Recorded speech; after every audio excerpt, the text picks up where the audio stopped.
झूठो के कहल बाबुआ सोना हमरा बनेला तू आन गे जान।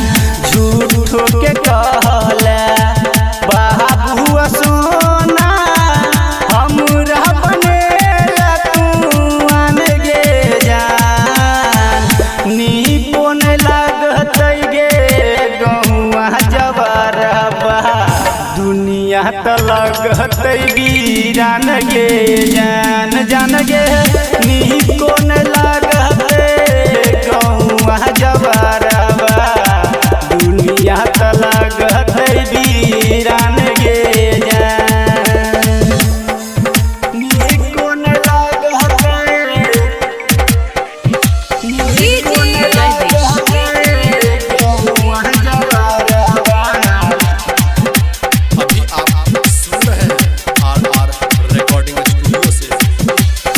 कोई कहते पागल हमारा कोई कहते आवारा गे। जिंदगी से खेल गेला बना देला कबारा गे बना देला कबारा गे। कोई कहते पागल हमारा कोई कहते आवारा गे। जिंदगी से खेल गेला बना देला कबारा गे। के ना तो बहन गेलही एहन हर जाई पूरा न भेल यार मान गे जान। नीकोन लागत गौआ जबरबा दुनिया त लगत वीरान गे जान जान गे।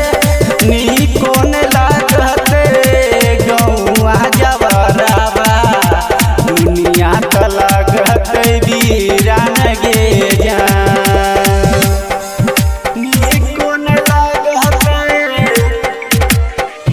नीकोन लागत गौआ जबरबा। अभी आप सुन रहे हैं RR रिकॉर्डिंग स्टूडियो से। दिल में डलही दर्द शहर न जैतहि गे। तोहरा बिना सुन गे पगली रहलो न जैतहि गे रहलो न जैतहि। दिल में डलही दर्द सहलो न जैतहि गे। तोहरा बिना सुन गे पगली रहलो न जैतहि गे। दशरथ दीवाना पागल हो जाई तो हमरा से कहिला बोई मान गे जान। नीकोन लागते गौआ जबरबा दुनिया त लगत वीरान गे जान जान गे। नीकोन लागते गौ